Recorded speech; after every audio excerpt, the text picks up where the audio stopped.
Hi friends, എല്ലാവർക്കും ബിസ്മി കിച്ചണിലോട്ട് സ്വാഗതം.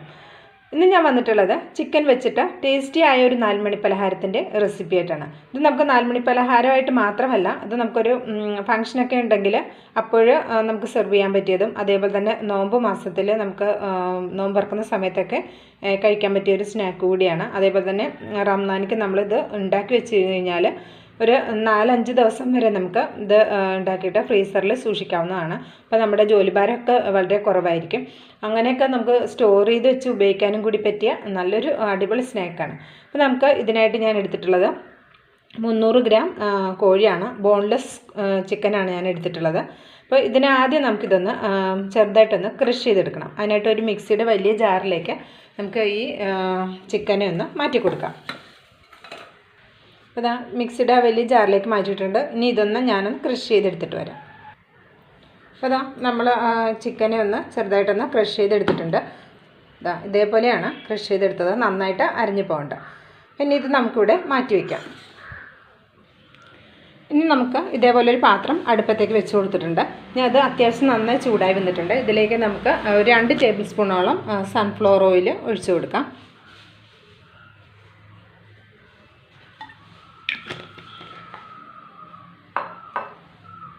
ആ എണ്ണ ഒന്ന് ചൂടായി വരുമ്പോഴേക്ക് നമുക്കതിലേക്ക് പച്ചമുളക് ചേർത്ത് കൊടുക്കണം.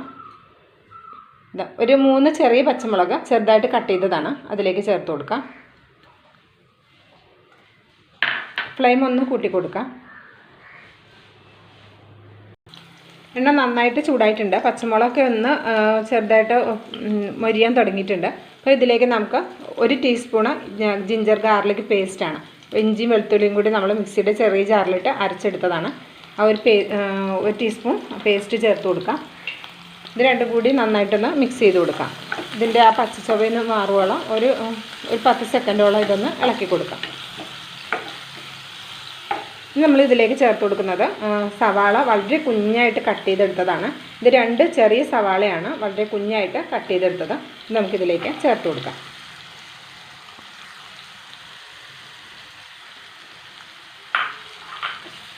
ഈ സവാള നമുക്ക് പെട്ടെന്നൊന്ന് വാടിക്കിട്ടാനായിട്ട് ഇതിലേക്ക് ഒരല്പം ഉപ്പ് കൂടെ ചേർത്ത് കൊടുക്കാം.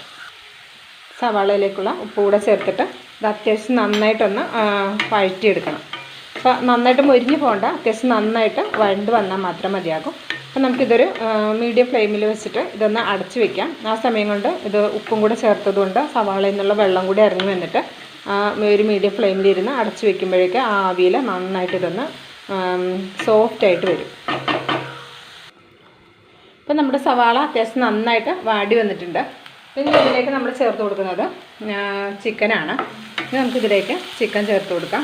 നമ്മളിതാ ഇവിടെ നിന്ന് ക്രഷ് ചെയ്ത് വെച്ച ചിക്കൻ ഇതിലേക്ക് ചേർത്തിട്ട് ഒരു മീഡിയം ഫ്ലെയിമിലേക്ക് വെച്ചിട്ട് നന്നായിട്ട് ഇതൊന്ന് ഇളക്കി കൊടുക്കാം.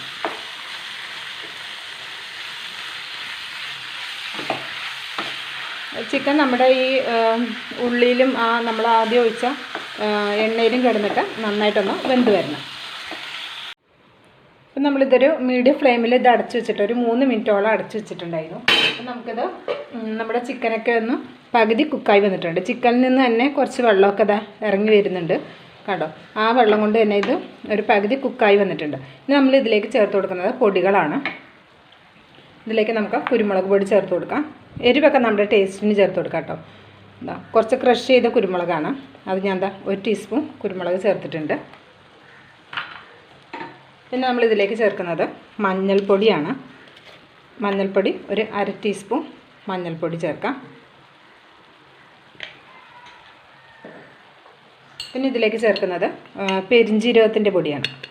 അതൊരു 1/2 ടീസ്പൂൺ പെരിഞ്ജീരകത്തിൻ്റെ പൊടി ചേർക്കാം. പിന്നെ നമുക്ക് മുളക് പൊടി ചേർത്ത് കൊടുക്കാം. മുളക് പൊടി ഞാൻ 1 ടീസ്പൂണോളം മുളക് പൊടി ചേർത്ത് കൊടുക്കുന്നുണ്ട്. എരിവൊക്കെ നമ്മുടെ ടേസ്റ്റിനനുസരിച്ച് ചേർത്ത് കൊടുക്കുക. ഇത് അധികം എരിവില്ലാത്ത മുളക് പൊടി ആയതുകൊണ്ട് ഞാൻ 1 ടീസ്പൂൺ ചേർത്ത് കൊടുക്കുന്നുണ്ട്. പിന്നെ നമുക്കിതിലേക്ക് വേണ്ടത് മല്ലിപ്പൊടിയാണ്. മല്ലിപ്പൊടി ഞാൻ ഇതേപോലെ തന്നെ ഒരു 3/4 ടീസ്പൂണോളം മല്ലിപ്പൊടി ചേർത്ത് കൊടുക്കുന്നുണ്ട്. മല്ലിപ്പൊടിയുടെ അളവ് വളരെ കുറച്ച് ചേർത്ത് കൊടുത്താൽ മതിയാകും. ഇനി ഇതിലേക്ക് ചേർത്ത് കൊടുക്കുന്നത് ചിക്കൻ മസാലയാണ്. ചിക്കൻ മസാല ഞാൻ 1 ടീസ്പൂൺ ചിക്കൻ മസാല കൂടെ ചേർത്ത് കൊടുക്കുന്നുണ്ട്. ഇതിന് പകരം ഗരം മസാല ചേർത്ത് കൊടുത്താലും മതിയാകും. ഇനി ഇത് ഇത്രയും ചേർത്തിട്ട് നന്നായിട്ടൊന്ന് മിക്സ് ചെയ്തിട്ട് നമ്മുടെ ചിക്കനുമായിട്ട് ഈ അരവ് നന്നായിട്ടൊന്ന് യോജിപ്പിച്ചതിന് ശേഷം നമുക്കൊരു 4 മിനിറ്റോളം ഇതൊന്ന് ലോ ഫ്ലെയിമിൽ വെച്ചിട്ട് നമുക്കിതൊന്ന് അടച്ചു വെക്കണം. അടച്ചു വെക്കുന്ന സമയത്ത് നമ്മുടെ ചിക്കനിലേക്ക് ഈ അരവൊക്കെ നന്നായിട്ട് പിടിച്ചിട്ട് നമ്മുടെ ചിക്കൻ ഒന്നും കൂടി കുക്കായിട്ട് നല്ല ടേസ്റ്റി ആയിട്ട് വരും. അപ്പോൾ അതിന് വേണ്ടിയിട്ട് നമുക്കിത് മിക്സ് ചെയ്തിട്ട് 4 മിനിറ്റോളം നമുക്കിത് ലോ ഫ്ലെയിമിലൊന്ന് അടച്ചു വയ്ക്കാം.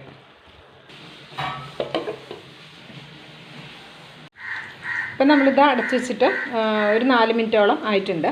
ഇനി നമുക്ക് നന്നായിട്ടൊന്ന് ഇതൊന്ന് മിക്സ് ചെയ്ത് കൊടുക്കാം. കണ്ടോ, നമ്മുടെ ചിക്കനൊക്കെ നന്നായി വെന്തിട്ടുണ്ട്, നല്ല സോഫ്റ്റായി വന്നിട്ടുണ്ട്, നന്നായിട്ട് അരവൊക്കെ പിടിച്ച് നല്ല ടേസ്റ്റി വന്നിട്ടുണ്ട്. ഉപ്പൊക്കെ കറക്റ്റ് പാകമാണ്. ഇതിൻ്റെ ഇടയിലൊന്ന് ഞാനൊന്ന് ഇളക്കി വിട്ടു കൊടുത്തിരുന്നു. അപ്പോൾ ഉപ്പൊക്കെ നോക്കുമ്പോൾ കറക്റ്റ് പാകമാണ്, എരിവൊക്കെ കറക്റ്റ് പാകമാണ്, നല്ല ടേസ്റ്റിയാണ്. അപ്പോൾ ഇനി ഇതിലേക്ക് നമ്മൾ ചേർത്ത് കൊടുക്കുന്നത് മല്ലിയിലയാണ്. ഇതാ ഒരു ചെറിയ പിടി മല്ലിയില എടുത്തിട്ടുണ്ട്, അത് നമുക്കിതാ ഇതിലേക്ക് ചേർത്ത് കൊടുക്കാം. നന്നായിട്ടൊന്ന് മിക്സ് ചെയ്യാം. ഇനി നമുക്ക് ഫ്ലെയിം ഓഫ് ചെയ്യാം.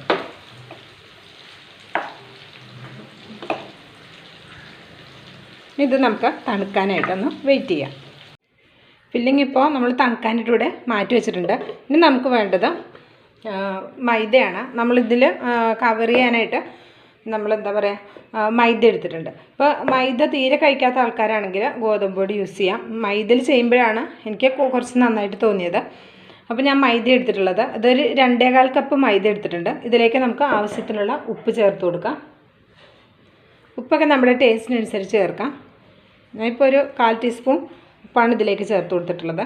ഇനി നമുക്കിതിലേക്ക് ഒരു 2 ടീസ്പൂൺ ഓയിൽ കൂടെ ചേർത്ത് കൊടുക്കാം. ഏത് ഓയിൽ വേണമെങ്കിലും ചേർത്ത് കൊടുക്കാം. ഞാൻ ഇവിടെ സൺഫ്ലവർ ഓയിലാണ് ചേർത്ത് കൊടുക്കുന്നത്.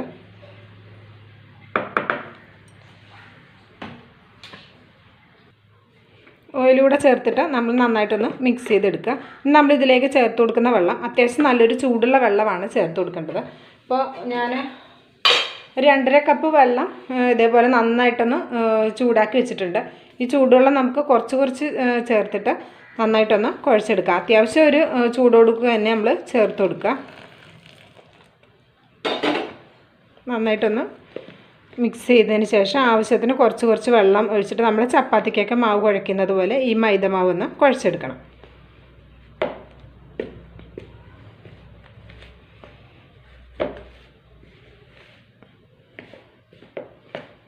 വെള്ളത്തിനൊന്നും കറക്റ്റ് അളവ് നമുക്ക് പറയാൻ സാധിക്കില്ല. ഓരോ മാവിനും ഓരോ അളവായിരിക്കും. ഞാൻ 2.5 കപ്പ് എടുത്തിട്ടുണ്ട്. അതിൽ കുറച്ച് വെള്ളം കൂടി ചേർത്തിട്ട് നമുക്കിതൊന്ന് കുഴച്ച് നോക്കാം. എന്നിട്ട് വേണമെന്നുണ്ടെങ്കിൽ ബാക്കി വെള്ളം കൂടിയും ചേർത്ത് കൊടുക്കാം.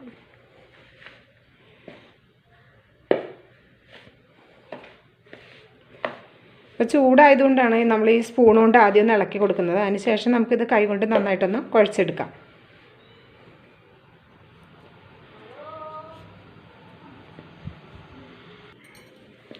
ഇന്നിപ്പോൾ ഇത് അത്യാവശ്യം നല്ല ചൂടുണ്ട്, എന്നാലും നമുക്കിതൊന്ന് കൈ കൊണ്ട് അത്യാവശ്യം ഒന്ന് കുഴച്ചെടുത്ത് നോക്കാം. അപ്പോൾ വെള്ളം പാകമാണെന്ന് നമുക്ക് കൈ കൊണ്ട് കുഴയ്ക്കുമ്പോൾ തന്നെ അറിയാൻ പറ്റുള്ളൂ. അപ്പോൾ ഇതൊന്ന് കുഴച്ചെടുക്കാം. അപ്പോൾ ഇതാ നമ്മളിത് നന്നായിട്ട് കുഴച്ചെടുത്തിട്ടുണ്ട്. കണ്ടോ, അത്യാവശ്യം നന്നായിട്ട് മയത്തിൽ തന്നെ നമ്മൾ ഇത് കുഴച്ചെടുത്തിട്ടുണ്ട്. ഇനി നമുക്കിതൊരു 20 മിനിറ്റോളം നമുക്ക് ഈ മാവൊന്ന് റെസ്റ്റ് ചെയ്യാൻ വേണ്ടിയിട്ട് മാറ്റി വയ്ക്കാം.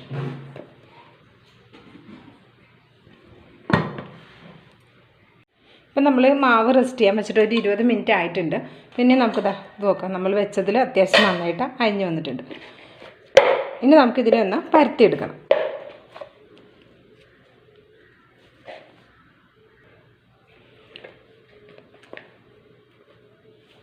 ഇനി നമുക്കിതേപോലെ ഒരു പത്തിരി കല്ല്, നമ്മുടെ ചപ്പാത്തിയൊക്കെ പരത്തുന്ന ഒരു കല്ല് പലക ഏതാണ് നമ്മുടെ അടുത്തുള്ളത് അതിൽ വെച്ചിട്ട് ഇതൊന്ന് നമുക്ക് പരത്തിയെടുക്കാം.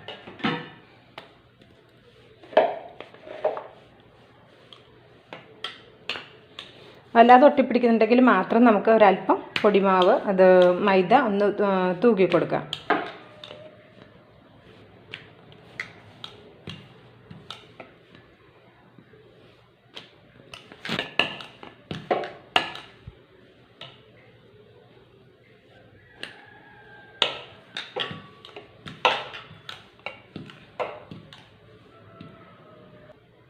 നമ്മളിതാ അത്യാവശ്യം ഇത് നന്നായിട്ടൊന്ന് പരത്തി എടുത്തിട്ടുണ്ട്. ഇതിപ്പോൾ നമ്മൾ പരത്തിയെടുക്കുമ്പോൾ ഒരൽപ്പം പൊടിമാവ് ഇട്ട് കൊടുത്തിരുന്നു. പൊടിമാവ് നമ്മൾ മൈദ ഒരൽപ്പം തൂക്കി കൊടുത്തിട്ടാണ് പരത്തിയെടുത്തത്. ഇതാ ഈ ഒരു കനത്തിൽ നമ്മൾ പരത്തിയെടുത്താൽ മതിയാകും. ഒരുപാട് തിന്നാവണ്ട, ഒരുപാട് കട്ടിയൊന്നും ഇല്ലാതെ ഇതാ ഈ ഒരു കനത്തിൽ. ഇനി നമുക്കിതൊന്ന് കട്ട് ചെയ്തെടുക്കണം. അതിനായിട്ട് ഞാൻ എന്താ ഒരു കുപ്പിയുടെ അടപ്പാണ് എടുത്തിട്ടുള്ളത്. അടപ്പ് വെച്ചിട്ട് നമുക്കിതൊന്ന് കട്ട് ചെയ്തെടുക്കാം.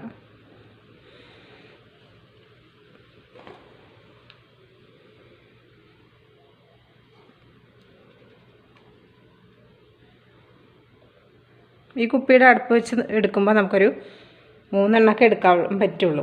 പിന്നെ നമ്മൾ കൗണ്ടർ ടോപ്പിലിട്ട് പരത്തുകയാണെങ്കിൽ നമുക്ക് കുറച്ച് അധികം നമുക്ക് വലുതായിട്ട് പരത്തിയിട്ട് നമുക്ക് ഇതേപോലെ കട്ട് ചെയ്ത് പെട്ടെന്ന് കട്ട് ചെയ്തെടുക്കാൻ പറ്റും. കണ്ടോ? അതാ ഇതേപോലെ നമുക്ക് ബാക്കിയുള്ളത് പരത്തിയതിന് ശേഷം കട്ട് ചെയ്തെടുക്കാം.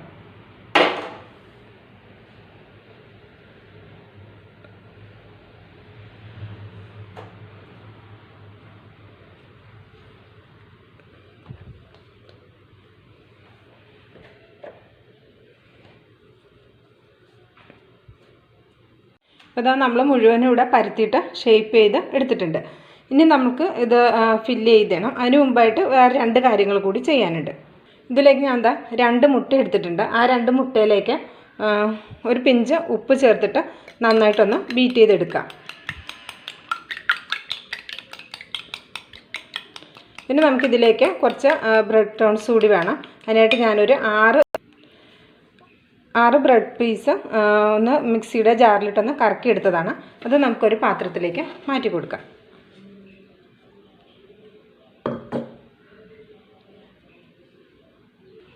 ഇനി നമുക്കിത് ഓരോന്നായിട്ട് എടുത്തിട്ട് ഫില്ല് ചെയ്തെടുക്കണം. അതിനായിട്ട് ഇതാ നമുക്ക് എത്ര ഫില്ലിങ് വേണം അത്രയും നമുക്ക് വെച്ച് കൊടുക്കാം.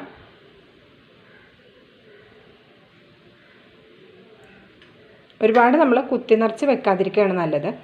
അതാ ഇതിങ്ങനെയൊന്ന് വെച്ചിട്ട്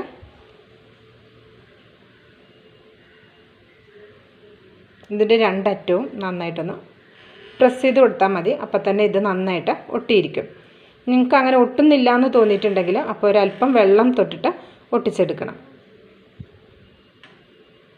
മൈദ ആയതുകൊണ്ട് തന്നെ നമുക്കിത് പെട്ടെന്ന് ഒട്ടിപ്പിടിക്കും.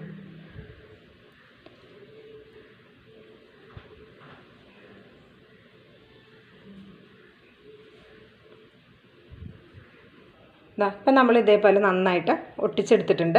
ഈ ഒട്ടിച്ച നമ്മുടെ ഇതിനെ ഈ മുട്ടയിലേക്കൊന്ന് മുക്കി കൊടുക്കണം. ഇത് കണ്ടോ?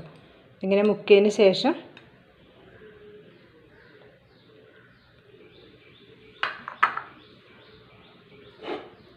നമ്മുടെ ബ്രെഡ് ക്രംസിലേക്ക് ഇട്ട് കൊടുക്കാം. എന്നിട്ട് നന്നായിട്ട് കവർ ചെയ്തെടുക്കുക. കണ്ടോ? ഞാൻ നേരത്തെ പറഞ്ഞില്ലേ ഇത് നമുക്ക് റംസാനിക്കൊക്കെ നമുക്കിത് സ്റ്റോർ ചെയ്ത് വെക്കാൻ പറ്റുമെന്ന്. അപ്പം ഇങ്ങനെ ആക്കിയതിന് ശേഷം നമ്മളിതൊരു കണ്ടെയ്നറിലാക്കിയിട്ട് ആദ്യം അല്പം ബട്ടർ പേപ്പർ വെച്ചിട്ട് ഇതിങ്ങനെ ഓരോന്ന് എടുത്ത് നമ്മൾ ഇതേപോലെ ആക്കിയിട്ട് ആ ബട്ടർ പേപ്പറിൻ്റെ മുകളിൽ വെക്കുക. എന്നിട്ട് അത് ഫില്ലായി കഴിയുമ്പോൾ വീണ്ടും നമ്മൾ എന്താ പറയുക അതിൻ്റെ ഒരു ബട്ടർ പേപ്പർ വെച്ചിട്ട് അതിൻ്റെ മുകളിലേക്ക് ഇതേപോലെ നമ്മൾ സ്നാക്ക് ഉണ്ടാക്കി വെച്ച് കഴിഞ്ഞാൽ നമുക്ക് പെട്ടെന്ന് നമുക്ക് ആ സമയത്ത് ഫ്രൈ ചെയ്തെടുക്കാൻ പറ്റും. അപ്പോൾ ഇതേപോലെ തന്നെ നമുക്ക് ബാക്കിയുള്ളതും ഇതേപോലെ റെഡിയാക്കി എടുക്കാം. അപ്പോൾ ഇതാ നമ്മളിവിടെ ഫില്ല് ചെയ്തെടുത്തിട്ടുണ്ട്. കുറച്ച് മാത്രം നമ്മളിപ്പോൾ ഇവിടെ ഫ്രൈ ചെയ്തെടുക്കുന്നുള്ളൂ. ബാക്കി നമുക്ക് സ്റ്റോർ ചെയ്ത് വെക്കാമെന്ന് നേരത്തെ പറഞ്ഞ പോലെ കുറച്ച് നമുക്ക് ആവശ്യമുള്ളപ്പോൾ ഫ്രൈ ചെയ്തെടുക്കാനായിട്ട് സ്റ്റോർ ചെയ്ത് വെക്കുക. അപ്പോൾ ഇത് നമ്മൾ ഇതിനായിട്ട് ഒരു ചീനച്ചട്ടി അടുപ്പത്ത് വെച്ചിട്ടുണ്ട്. അതിലേക്ക് കുറച്ച് സൺഫ്ലവർ ഓയിൽ ഒഴിച്ചു കൊടുത്തിട്ടുണ്ട്. അത് അത്യാവശ്യം നന്നായി ചൂടായി വന്നിട്ടുണ്ട്. അതിലേക്ക് നമുക്ക് ഓരോന്നായിട്ട് ഇട്ടിട്ട് ഫ്രൈ ചെയ്തെടുക്കാം. ഒരു വൈഡായിട്ടുള്ളൊക്കെ ഒരു പാത്രമാണെങ്കിൽ അതിലേക്ക് നമുക്ക് 3-4 എണ്ണമൊക്കെ ഒരുമിച്ചിട്ടിട്ട് ഫ്രൈ ചെയ്തെടുക്കാം. ഇതിപ്പോൾ ഞാൻ ഓരോന്ന് വീതം ഇട്ടിട്ടാണ് ഫ്രൈ ചെയ്തെടുക്കുന്നത്. അപ്പോൾ നോക്കാം, നമ്മൾ ഇവിടെ സ്നാക്ക് ഇവിടെ റെഡി ആയിട്ടുണ്ട്. 2 ഭാഗവും നമ്മൾ അപ്പുറത്തേക്കും ഇപ്പുറത്തേക്കൊക്കെ തിരിച്ച് മറിച്ചിട്ട് കൊടുത്തിട്ട് നല്ലൊരു ഗോൾഡൻ ബ്രൗൺ കളറായി എടുത്തിട്ടുണ്ട്. ഇതുണ്ടോ? അപ്പോൾ ഇത്രയേ ഉള്ളൂ. വളരെ ഈസി ആയിട്ട് നമുക്ക് തയ്യാറാക്കി എടുക്കാവുന്ന ചിക്കൻ കൊണ്ടുള്ള ഈ സ്നാക്ക്. ഇഷ്ടമായിട്ടുണ്ടെങ്കിൽ ഇതേപോലെ തന്നെ ഒന്ന് ട്രൈ ചെയ്ത് നോക്കുക. ട്രൈ ചെയ്ത് നോക്കിയിട്ട് ഫീഡ്ബാക്ക് അറിയിക്കാൻ മറക്കരുത്. ലൈക്ക് ചെയ്യാനും ഷെയർ ചെയ്യാനും മറക്കരുത്. ബിസ്മി കിച്ചൻ എന്ന യൂട്യൂബ് ചാനൽ സബ്സ്ക്രൈബ് ചെയ്തിട്ടില്ലെങ്കിൽ സബ്സ്ക്രൈബ് ചെയ്യാനും മറക്കരുത്. അപ്പോൾ ഇൻഷാ അല്ലാഹ് അടുത്തൊരു വീഡിയോയുമായി വരുന്നതുവരെ എല്ലാവർക്കും നന്ദി, നമസ്കാരം.